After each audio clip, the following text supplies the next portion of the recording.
So yeah, hey everybody, thanks for being here today. I'm calling this 360 strategies, but this is I think I originally had thought I'd have like a little bit more time for this type of thing because I want to go through a lot of different, not only kind of how do you set up strategy, but then how do you iterate on it, how do you communicate it, and so I'm gonna kind of push through these a little bit just to give you the concepts and the frameworks that I think are interesting, and I will be referencing like other posts or like links that I will give you out later so you can do more in-depth study. And then I do want to like kind of pause at a couple different places just for questions and kind of reactions to these things because I think the biggest issue I keep on finding whenever people are trying to adopt strategic, like if we want to call it like strategic thinking or creating a strategy inside of an organization, is that people don't have the confidence a lot of the time to do that, right? Like they're told to be strategic thinkers, to tactical. And I think that dichotomy is not always helpful because everything that we do is a decision that we have to make based on some framework. And so whenever I end up like mentoring people or doing kind of small peer group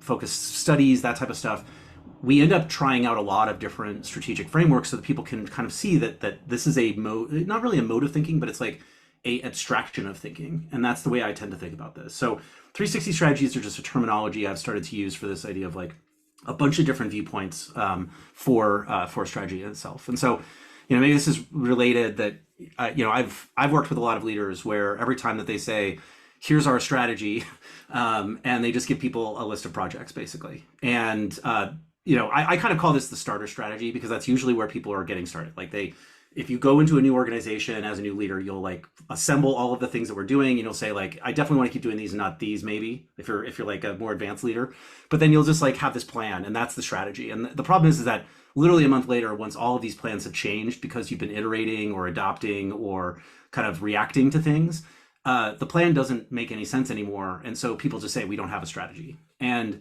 that is, I think, the biggest issue is it's not necessarily that the leader is actually creating a strategy and that they're then communicating it out in some big document or something like that.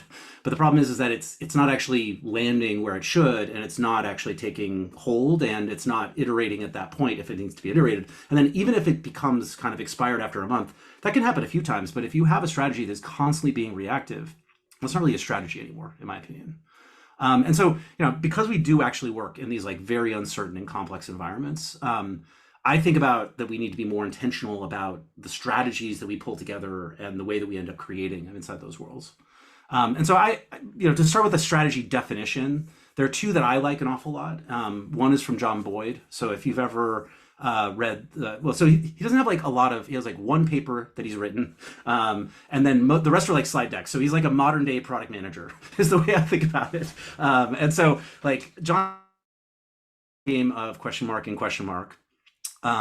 He has like a definition that I think is pretty valuable, which is that really, our goal, and I think our strategic goal, is to survive on our own terms and improve our capacity for independent action. So what this means is that inside of like a very complex environment, one that's very ambiguous, we continue to have options and we continue to be able to move forward. And so that means that for a startup that they understand their burn rate and how they can actually use that to make harder decisions. Maybe for a larger organization, maybe it means staying relevant in a particular area. But I think this idea of like survival is actually more important to me than the idea of trying to create some business that has hundreds of percent. Like the idea of a goal of we're going to grow 30%, I don't think is helpful. I think a more interesting goal is like, how long can we survive? And that to me is, I think, an interesting definition.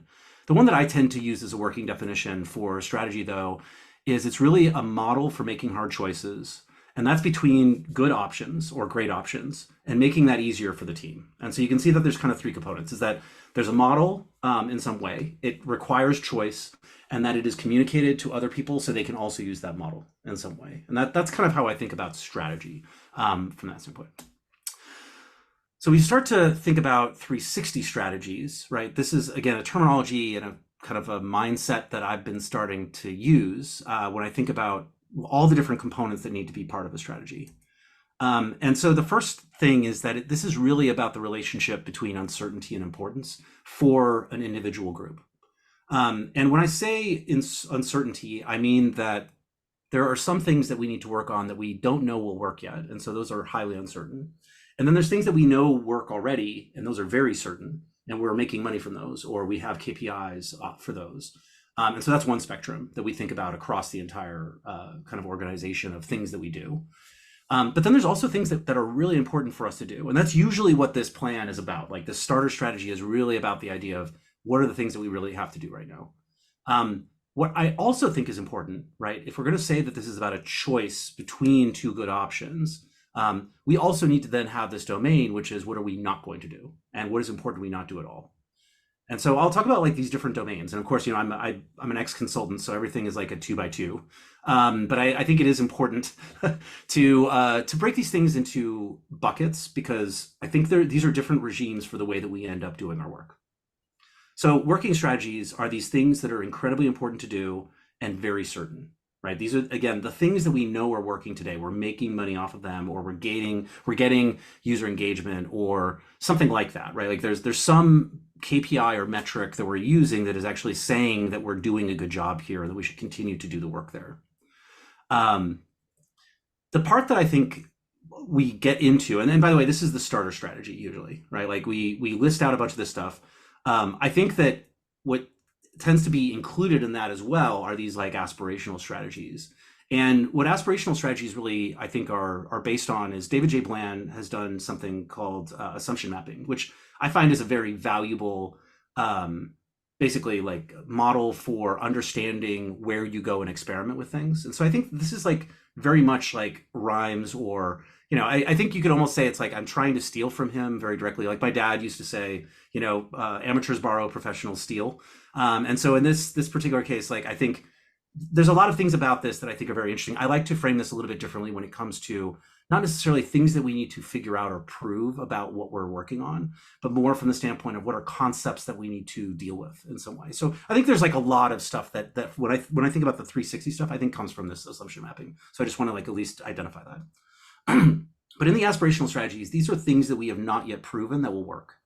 And so I've started to actually even think about this from the standpoint of like values and principles within a culture of an organization, in that a lot of those things usually are aspirational. Whenever we talk about like getting into it, like breaking into a new space where we're addressing customers, a new set of customers in some way, that's an aspirational strategy. And these are things that are very uncertain for our organization. We probably don't know how to work on them yet. We're probably doing experimentation, but we may be treating these things as actual like full-fledged regular strategies when they're actually aspirational. And so I think that difference is incredibly important. Then there's abandoned strategies.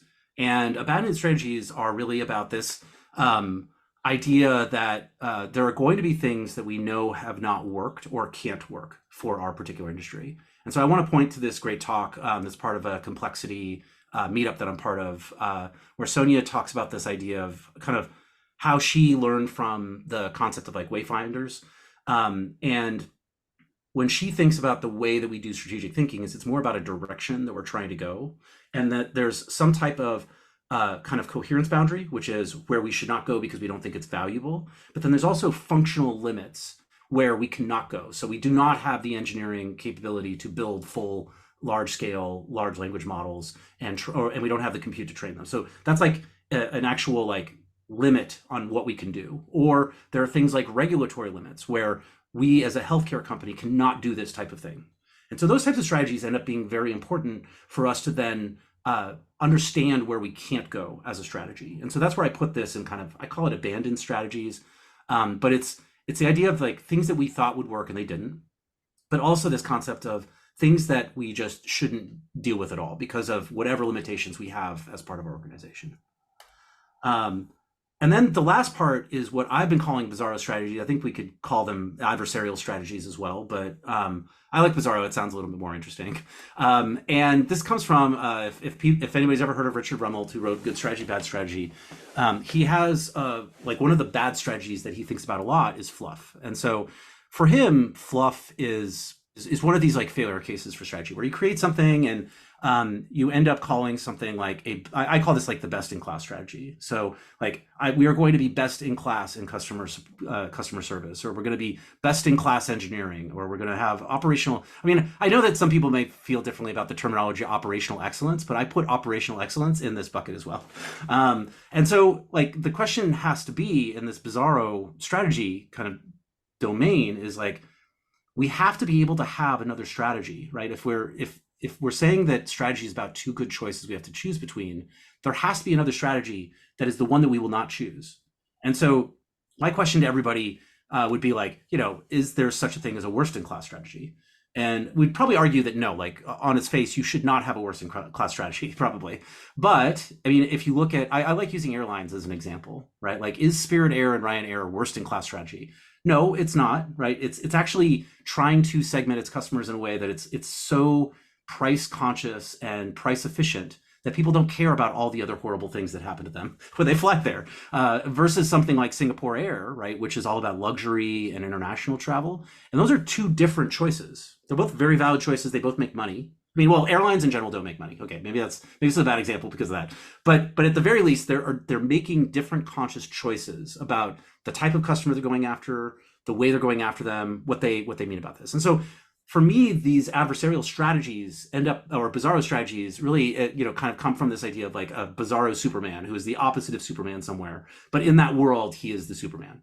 And so I think that's where we need to start to create pairs of these things, that for everything that's in your aspirational strategy, there should actually be a corresponding Bizarro strategy. And I'll talk more about that in a second. And so these are things where probably your competition is making this choice, right? You are consciously saying that this is not a good idea in some way, but so sorry, not a good idea, but it is a choice, is a hard choice that you're making. So those things start to go into the Bizarro strategy area. And so I think like I'll pause here for a second and just see like, how have people ever come across this type of thing? How have they thought about strategy when it comes to the way that they do strategy? And so I love to hear kind of how people are thinking about this model so far. Have people ever chosen an adversarial or Bizarro strategy on purpose? Hey, Chris, there's a model that SEI used for project targets. Hmm. It's called the Mosaic model, and there were 25 or 20 different categories. Yeah. I used it. If you go look at some of the work that Cool. Mike Griffiths and I did around Cool. risk management, but it builds a scale of what would the project look like if it was successful, and what would the project look like if you were failing, and then what are the gradients in between. You actually do a Cool. burn down on the project of Huh. that work. So it's Cool. actually kind of cool. I think what you've done here is really smart. It connected, Thank you. but applying it to strategy is very cool. Yeah, that's interesting. And I'll look that up because I think I've heard of that before. I have not practiced it before, and so I'll definitely look into that. It's interesting. Yeah, I think the some of these concepts about risk reduction are also interesting because I wonder whether like the way we end up building strategies, how concerned with risk they should be. And should those abandoned strategies categories, that is more about like we learned that something was bad rather than we're like aspirationally saying something's bad. And so that's an interesting kind of tension that I think is like very important for us to understand because I think like a lot of planning type of work comes out of this realm of like finance, risk reduction, project management, and some of those things are actually like they're very valuable for reducing the mistakes that might be made. Right? I wonder how does that play with this other side of the spectrum where we're trying to push on innovation and things like that. So I think those are really important and I think interesting tensions inside of teams. And it's a little bit like De Bono's Black Hat too. The sort of you get everybody in the room and Yeah, you try to tear it apart, right? That's exactly, interesting exactly. too. So there's And by the way, I steal an awful lot from red teaming and other adversarial. I have a whole talk about adversarial product management if people are interested in that. And randomness is another one of those tools, that toolbox, but I think it's interesting. Yeah. Wesley, you want to add something? Yeah, Or Gimus, I mean, I don't want to, yeah, you whatever just name you mentioned the want red to go teaming, but it was reminding me of that a lot in terms of Bizarro stuff. Of it's not exactly the same, but there is a Yeah. similar thing of like bringing senior leadership in and basically saying like set aside where we are today and what we're doing. Like if you were Yeah. starting a new business today to try to Yeah. defeat us, like That's right. how would you go about it, right? That's right. And I And think that you Intel might and end go up ahead. with things that look a lot like the Bizarro strategies from that exercise. Um, Yeah, exactly. Yeah, and I think we'll talk about it in a second, but like it's like the Intel story about if we got fired and they brought in a new management team, what would they do at this point, right? And so sometimes I think you can mine from your Bizarro strategies in those particular cases as well. And yeah, I think the idea of like red teaming is interesting because well, and I think here's maybe a nuance that I keep on wondering about is that I don't feel, and maybe, I don't feel that most companies are in true adversarial relationships with their competitors most of the time. What they are in is actually the war of people not caring. And so like that's why I think of this idea of survival, and Boyd's definition of kind of goal setting and strategy is really because we're trying to survive in some way to gain interest from our customers, when the reality is like, yes, there is competition between Google and Amazon and Apple and Facebook and Meta and Microsoft. They're probably more through proxy wars than they are through outright like direct competition. And so I think there's something interesting about that, definitely. And there are cases like, again, Uber versus Lyft inside of a market might be a direct competitor. But for a lot of people, when you're doing something that's slightly new, it ends up being, I think, it's less about. That's why I think like red teaming is a very important concept from an internal mindset, or from something where you're going to have people that are constantly challenging your ideas. But the traditional concept of a military adversary, or where you're trying to pretend to be, not the Prussian army, but sorry, I mean not Russia, but like the you're trying to get into the mindset of your competitor, right? And so I think that is valuable, but I also think of it as like, how are we subverting our own thinking in some way? And this gets to kind of a concept called dominant logic theory, right? Which was by Rich Bettis and another author from like an 80s management journal. And it's about that as you become more senior in an organization, you tend to depend on the mental models that have gotten you there, right? And so you then automatically filter variance out of your organization based on those mental models, even if they're not appropriate for the current environment. And so this is that thing where we don't know how we're biased. That's the blind spot bias, right? And so unfortunately, we never know what biases are actually affecting us. So we sometimes have to get out of that. And so sometimes asking the question, what is the opposite of this? What's a bad idea? Those are adversarial questions that help you get out of those mindsets or try to break those biases. And then I would argue, different types of like questions that are based on randomness in some way, I think are very interesting. Like I just got this new card deck called Better Uncertainties, and it's based on the I Ching, but it talks about like anyways, I have a whole bunch of stuff about randomness. I'll keep moving on, but like I think randomness is like a really interesting way to test your strategy as well. So yeah, cool. All right, so if we now move a little bit forward, I think there's some interesting stuff about movement of these concepts around the strategy as well. And so this, of course, comes from like Simon Wardley and Wardley Maps. He talks an awful lot about value chains and evolution.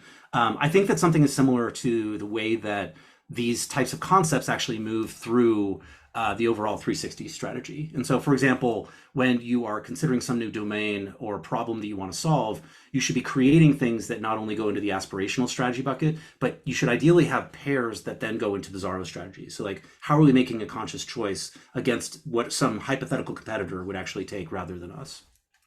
And from there, as you start to, like in the world of like OKRs, the KR that says we have to baseline this, that means you're in the aspirational strategy realm. If you can start to then say, here's the metrics that actually lead to better business value and customer value or outcomes, then you're starting to move things into the working strategies domain, essentially. And this movement should happen naturally. Like if you're being successful, it should happen. And then things actually should move. And actually, I'm thinking now there's like an error missing here, but like as competitors fail at something, Bizarro strategies should move into abandoned strategies. As your own strategies that used to work that no longer do start to taper off, and they're like at the top of the S curve where you're being disrupted by that for something, that should go into the abandoned strategies. And then aspirational strategies, if they don't work, they should go into abandoned strategies.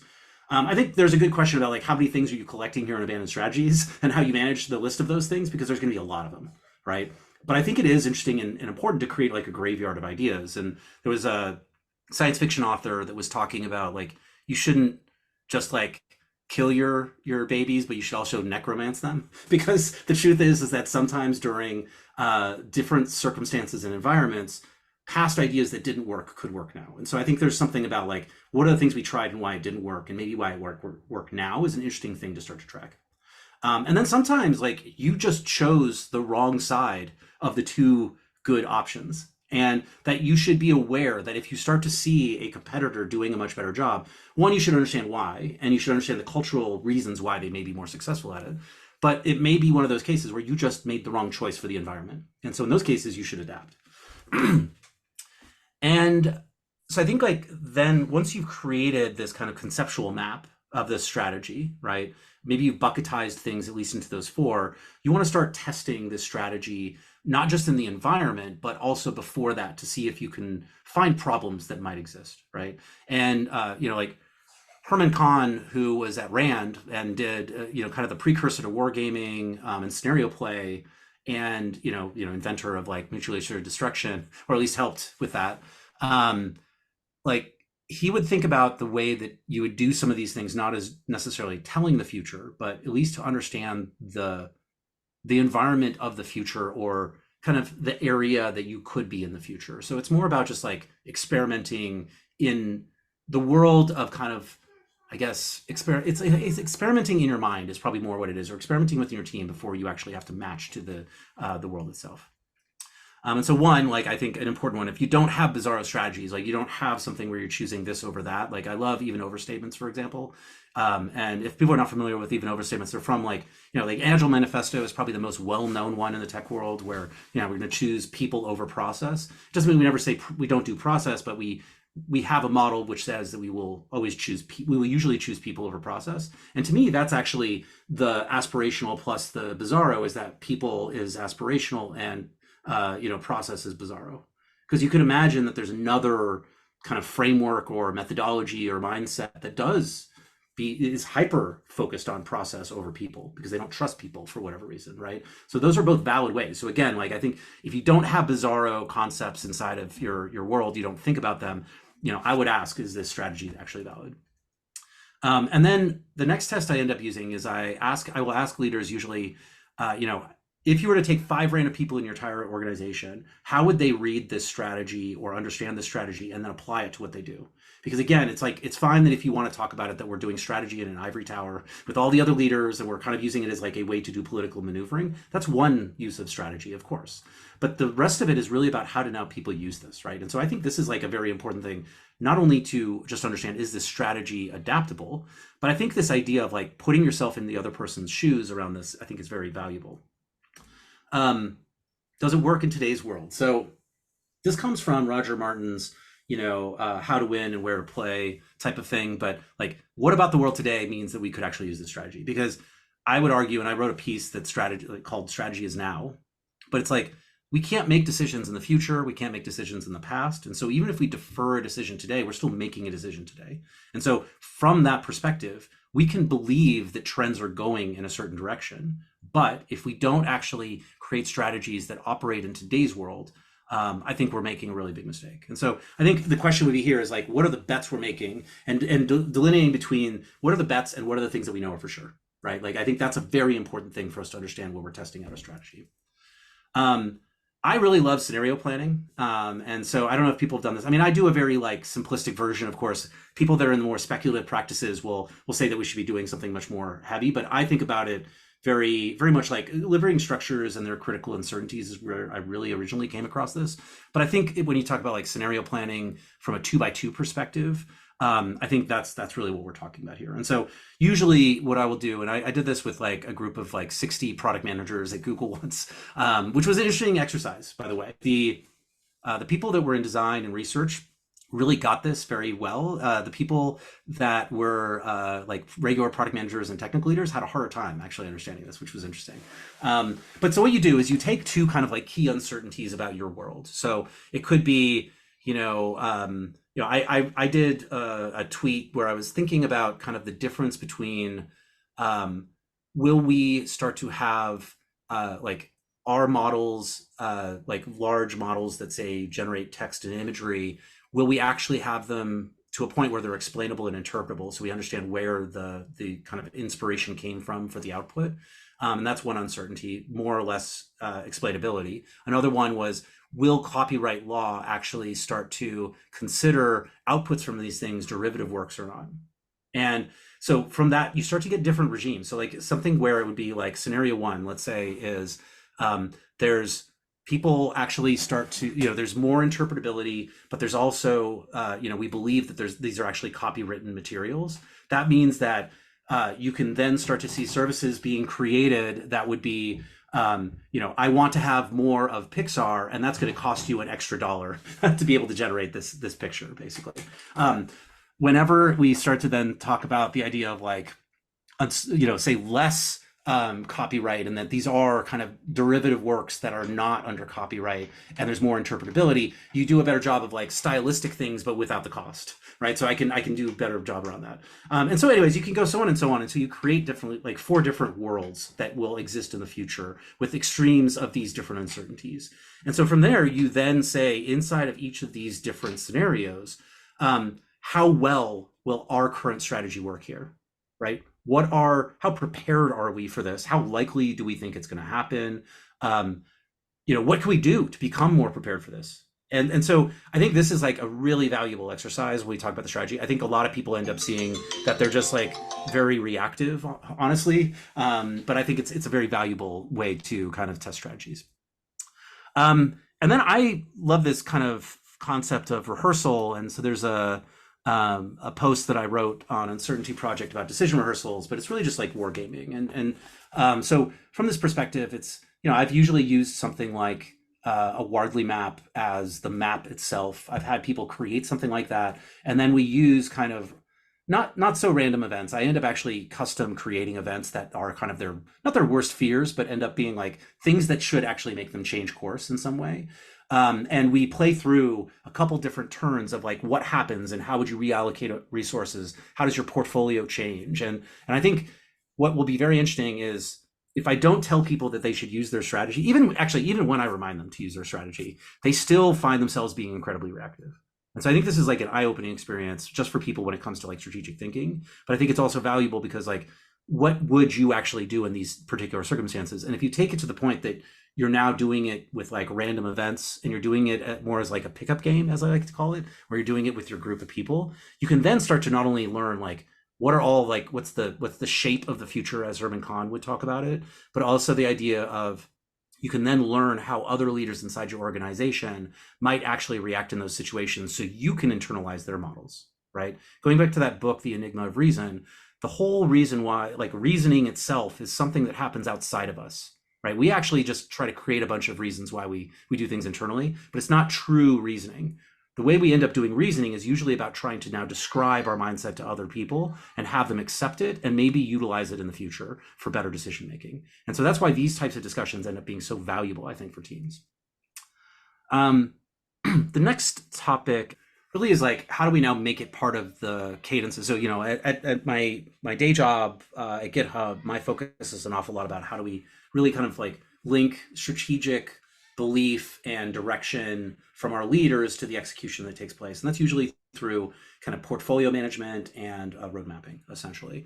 And so from that perspective, I think about, one, I did hear that people wanted to maybe talk a bit about the OODA loop. And so I always like to use the actual OODA loop rather than the very simplified one, because I want to talk about that there's actually a bunch of different ways that John Boyd imagined this type of thing being used. And what I think this leads to for me, I think there's like lots of really interesting things about the OODA loop itself, but I think I start to think about this idea of really Chronos versus Kairos. And the reason why I like this terminology so much is that I think for John Boyd, he would think about the fact that there are regular cadences that happen. And so Chronos would be this idea of time-based understanding. And so that's every week, every month, every quarter, every year that you do things like strategic planning. And then Kairos is really like all of these different lines here. So for me, the kind of very standard observe, orient, decide, act is very much like almost Chronos, right? Like you have a clock within your organization that you're operating on that is trying to do this type of process. When we talk about Kairos time, it's actually when there's been some feedback that makes you jump back into one of these different things based on an event that took place. And that's where Kairos, what it really means is this idea of like narrative-based time. And so, an example of something like that was when I was at Facebook Reality Labs working on the Portal device, which was all about video calling. And I joined in January of 2020, and then March of 2020, everything shuts down in the United States. And so that was an interesting moment because we had a strategy that was more balanced about this idea of getting people to be in person versus this idea of virtual calling. And that was actually maybe a beneficial thing for the Portal team because we had to then bet more on the way that actual person-to-person calling would work because people wanted to stay in touch even though that they were staying indoors. Another example of that was when I was at Google's core machine learning group and ChatGPT came out at the end of 2022. And suddenly, like, the entire world was very excited about generative AI and the way that chat and kind of conversational agents would work. And so we had to basically, like, early the next year, basically scrap a lot of the strategy that we had been working on, which was kind of just moving along when it came to development of, generative systems. Even though every year there would be another like story of a researcher at Google being fired because they either were like trying to put the development of things because of like the lack of guardrails, or that they thought it was conscious or something like that. So like even with that happening, it was really ChatGPT that ended up causing Google to move and change the way that they were doing machine learning work. And so Chronos, for me, the way that we start to think about this when it comes to operationalizing strategy is, one, I think we're establishing this strategic kind of basically like spine. I call it the product spine. And I think about it from the standpoint of like very much there's these different levels of abstraction that we end up creating, where maybe the very highest version of that abstraction could be like a mission or something like that, principles maybe. And then the lowest version of this abstraction are actually the tasks that we're doing day to day. And what comes out of those tasks ends up being code or something that's shipped an experience to the world, an impact transformation. And then when we're looking to the future, we kind of like look at a very high abstraction level to like vision. And so there's almost kind of like, you want to build a lot of things inside this now area, but there's things that you end up doing that are both looking backwards and looking forwards. But when you have this spine, it means that you can then start to build mechanisms by which you share information and align up and down this abstraction level. So the strategy will inform what the roadmap should actually do, and the roadmap will inform what the tasks should do. And then as you build out your tasks, you should bubble up information about what is working and not working to then inform what adjustments should happen to the roadmap. And eventually, when it comes to escalations, what that means for the strategy. So the spine is really, really important for that type of like Chronos cadence, is you need to have that so that you can be checking on those different things, levels of abstraction at different kind of time frames based on that abstraction level. So I think that's one thing. The next thing is, we want to link all of these different planning cycles. We may, in some ways, take summaries of the higher level abstractions when we're doing lower level work, say on a weekly or monthly basis, but we should still be bringing that up. Like I advocate to the product managers that I coach, like if you're not trying to start a meeting every time that's like, here's why we're here, essentially, which is the summary of the strategy, you're maybe like missing an opportunity to build alignment, essentially. And then I think what's interesting about Chronos is that because you end up creating these buckets where everybody has to not only kind of prepare things, they're forced to do something every now and then. So they have to do some strategic thinking on a quarterly or a monthly basis. But then you should start to bucketize things that, while they're important to maybe resolve the thing that is a fire right now, you can start to then collect these to understand things like escalations, right? And I think escalations are actually very important inside of an organization because they're information that the strategy or the model that you have is not serving some need within the organization.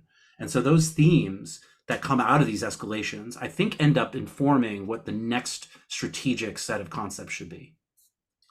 And then Kairos, when we talk about like, when do we have to like stop something? So one, I use things like pre-mortems or scenario planning or things like that to build up a list of what are the Kairos moments for us potentially. And again, you won't always know them ahead of time, of course, but like you want to start to gather or try to gather what could be these Kairos moments so that we can build things like that. We want to use escalation-based interrupts from the bottom up to actually give us information around that. And we then want to use intuition-based interrupts from the top down. And so what I mean by this is that, like, if an escalation happens, that means that the strategy that you had communicated was not valuable in that particular kind of trade-off. Now, there's other cultural reasons why escalations could take place too, but I think it's interesting that when we talk about like the team culture plus the strategy, it's sometimes very hard to disentangle those things. And then when I say intuition-based interrupts, I think it's very interesting and maybe telling that a lot of senior leaders actually don't provide that much insight other than on like timeframes of Chronos. And I think that what should be happening more is, there's sometimes there are the emails that like, hey, here's how I think about this event that just took place. But more often than not, they're usually just very like washed in some way so that they're polished to be the right political answer. I think we need to have more leaders that are talking about the trends that they're seeing, because they have more context usually than the people at lower abstraction levels, to be able to like inform how that alters the strategy, as well as how does that inform or change the way that people make decisions. And I think Kairos is all about tripwires, right? Like I think that's the thing I think is important here, and I just didn't include in the slide, but I think you're building tripwires to be able to create moments that you observe Kairos narrative, basically. And then, I think moving from the starter to the 360 strategy, this was a question that I got the last time I presented this 360 strategy. So I wanted to include this section here, but like, how do we, I have the starter strategy, where do I go from now, from here, basically? And so the first step is really to like bucketize things. And I like to use Kent Beck's 3X model for like a lot of technology firms. They tend to work on kind of a bunch of different things that are in the aspirational bucket versus like the kind of the regular, working bucket. And I think Kent Beck talks an awful lot about the way that these different domains end up requiring different ways of working, essentially. And so usually I'll have people, when they do like a portfolio review, I'll have them bucketize their projects into these different things. You can do it with also like Eisenhower matrix, I think sometimes, but that's like a different view, right? Like that's a view of kind of like importance. This is more about like how confident are we about this thing that we've hit product market fit, or we're trying to extract value. And so once you do that type of portfolio bucketization, I think you have a natural mapping to this idea of things that are highly uncertain, like explore stuff, versus extract stuff that is very certain. And then I think mining the history of your organization ends up being very valuable too, right? So work that things that used to work but were now kind of tapering off, I think gets into this realm of abandoned strategies. But true failures are things that we should be learning from as well. And then you want to find other good choices. And so this again is like you're finding these pairwise things within aspirational strategies. And so you can see here that just by like asking a couple of these questions, you start to fill out a map of this strategy based on the plan, the list plan that you may have from your organization. And then finally, I think testing is very powerful. And then, I think people usually do already have cadences, right? Like they do have some, maybe, like at GitHub, we've focused so far on like semester-based planning, or people do quarterly-based planning, or if you, Google OKR yearly-based planning. But creating a cadence by which you start to review these things, so you start to really understand, I think, the way that you should rethink, I think, when you start to go to this model, how often you should be checking in on this stuff. And then I think creating these tripwires and monitoring them ends up being really, really powerful, because what you're doing is you're creating not only a methodology for your Kronos, which you probably already have, but you're putting a little bit more rigor behind how do you actually end up doing those Kairos-based strategy discussions. So that's just the summary of that. I think this is the last section, but so I can definitely leave some time for questions. But like communication of strategy, I think is a very important aspect that we don't think about enough. And so it usually turns into a document, and I will talk about like what I think is the ideal document.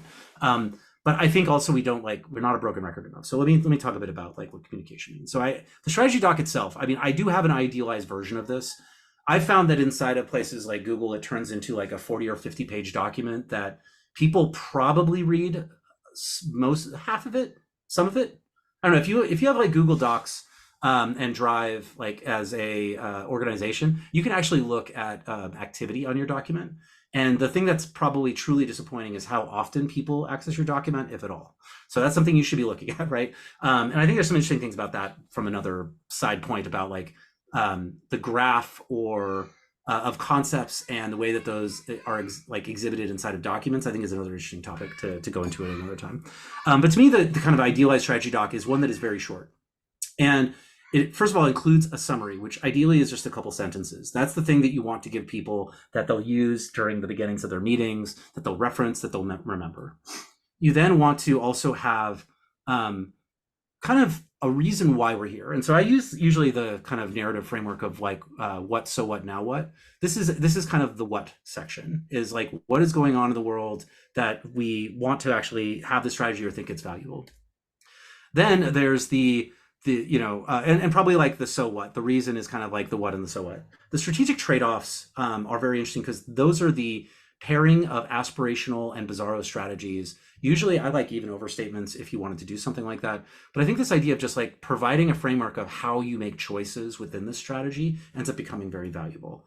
I think this idea of key metrics, like how are you actually defining success? Like, is it actual revenue growth, which I think is usually more of a following type of metric, or are there outcomes you're looking for your customers? And even if it's something where it's hard to measure, I think this concept of like, what is actual success ends up becoming very important. And then finally, what are tripwires that will make us reconsider this? And so when I've done like, I say strategic consulting, but I don't mean it like a PwC or like a McKinsey or something like that. It's much more like hands-on and local, but we're targeting actually like a page and then lots of references to other things, but you want it to be as short and succinct as possible. And this gets to kind of, Eugene Wei has a great post that I reference an awful lot called Compress to Impress. And it used to be called JPEG Your Strategy, I think, because I think that's still the URL. But he references his time at being at Amazon and the fact that like, Amazon would have these like huge run-ups to kind of strategic changes where lots of people would work on stuff, and then they'd have these huge presentations that would be like a couple hours long to talk through the new strategy. But then what would come out of this was basically a saying or a phrase that would be like day one. And so inside of a meeting, you could then reference this, kind of like the way that like people should be using things like personas, is it's really a shorthand for a much larger conceptual model. And so in this case, like if you can get a phrase that makes sense and doesn't sound too weird when you say it over and over again, like I think that's a really powerful way for you to then communicate your strategy, because it ends up being kind of like a foothold for people to then have a better conversation based on this much larger kind of conceptual thing. I think the next thing is that you need to be a broken record. So every meetup you have, every town hall, ideally every meeting, there's something that is referencing that strategy. And being a broken record about it is really key, because I think the less you are not a broken record, people start to build, because they're going through their lived experience of working on things, they then start to build their own version of a strategy. And so you want that lived experience to feed into the rest of the information. And there's something about this in a second, but like, I think it's really, really important that you need to keep reminding people what is the strategy as many times as you can. And I think the last thing here, and this is like a little clunky, I probably could have said it better, but what I mean is that leaders should be trying to find cases where people have made the right decision or one that is strategically aligned, and they should celebrate that. Not necessarily because you want people to always blindly follow the strategy that you've created, but what you want to do is to build a culture around this strategy. You need to actually reinforce what is success inside that organization. And this comes from like an organizational psychology book, where really at the simplest level, what a culture is for an organization is what is perceived to be successful there. And so by doing this through kind of, again, just like the pat on the back or like good job type of thing, like in this very specific case and a specific reason why that was, you start to then build a culture. And this is where like, I think there's interesting ways to think about these models of, again, I said like aspirational versus working kind of principles and values. And I think this is something I'm kind of in the middle of right now for my organization. So it's very present, but like, how do you build this idea of like, where are we closing the gap on an aspirational value to make it more of a working value? And so that question becomes very interesting. There's also things about like Overton windows within organizations, like what is acceptable here versus not.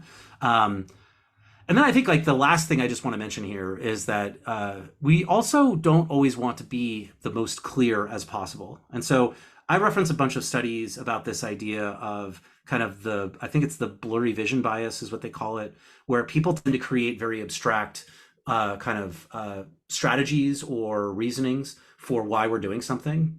But in reality, you still want it to be ambiguous, but not too ambiguous. And so the reason why you want it to be ambiguous is because you want people to be able to match their own personal goals to the strategy itself. So they can say, yes, this is, this kind of set of goals or strategies, they work for me overall because I can also fit my personal strategies or goals inside of it.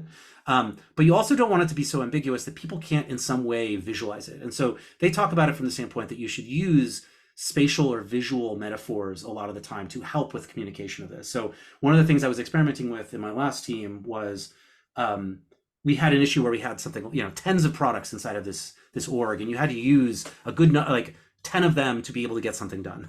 And so where we were at is we were basically the Cheesecake Factory menu of a product. And so like I see people like grinning and everything. It's like that's a very visual thing, right? Like if people have been to Cheesecake Factory, if you haven't, it is like a book of a menu and there's hundreds of items in there. I don't even, again, like they have humongous freezer spaces. There was like an article about this recently, but like the Cheesecake Factory menu is this huge tome that you are like just beaten with like all of these options basically. But what we really want is we want either the prefix menu, like the omakase, like you go in and the chef takes care of you, or we want something like the in and out menu, which again is like a California reference, but like, you know, this idea of like a very simple menu that gets the job done. And so those three different things that we just talked about are three very different strategic approaches to the way a product, like a multi-product offering, could be done. But they're also incredibly easily to visualize. And so, but they're also ambiguous, right? Like, what does that mean, Cheesecake Factory menu, exactly for this type of product? Like, what does that mean in machine learning tools, right? Like that is a very interesting kind of like adaptation question. So I think there's something very interesting about this idea of like ambiguity and how much is the right amount and how you frame things. And so there's a bunch of like links inside this post if you're interested in like learning more about that process. And then, you know, I mean, we are, you know, .work helps bring the Uncertainty Project to life. And so this is something that Kyle and I have been experimenting with a bit when it comes to just like, how do we actually turn these strategies into like a dashboard?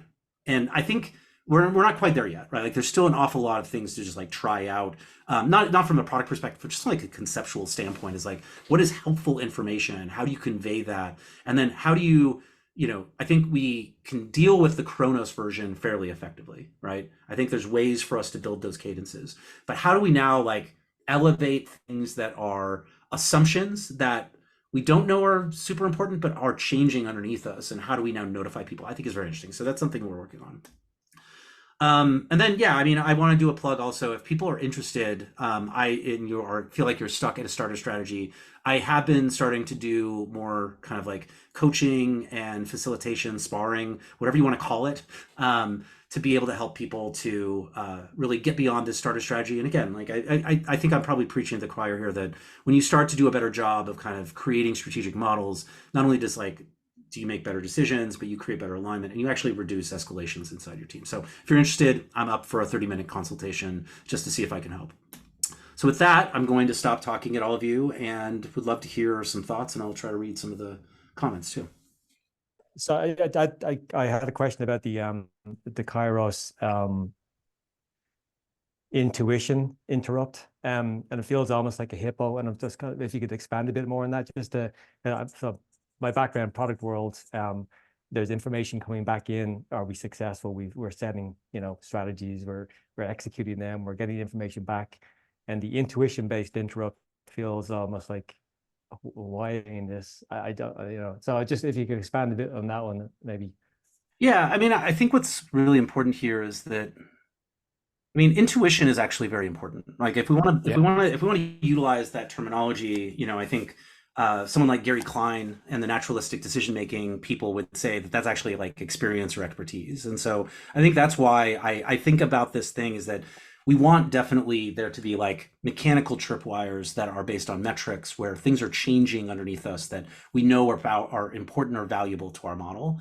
I think the other side of this is again, like, it's not really woo, and it's more like intangible, right? Like it's the things that you can feel. Like I've been starting to argue that my role, and my manager does not agree with me about this, by the way, that my role is more about like vibes and that like I need like a vibes dashboard that will help me understand like how the team is doing and stuff like that. And actually, I think, anyways, I have like a weird side story just about like, I think like memes inside of an organization are probably related to the vibes of the organization. And Google had this amazing like meme gen, like vicious meme like website internally, but they've been, anyways, like there's some cultural things about that. But so I think like that intangible, like intuition, gut, like tacit knowledge that we're talking about is very valuable, because if we're talking about pattern matching again, now it doesn't mean that every pattern matching is correct, like, because again, the opposite of like expertise is dominant logic, or not the opposite, but like the pros and the cons of this type of expertise, right? And so I would just argue that like I think there's like a value to, at least because leaders are in power, they're more likely to be able to enforce that when their intuition is violated in some way, they can cause people to stop, right?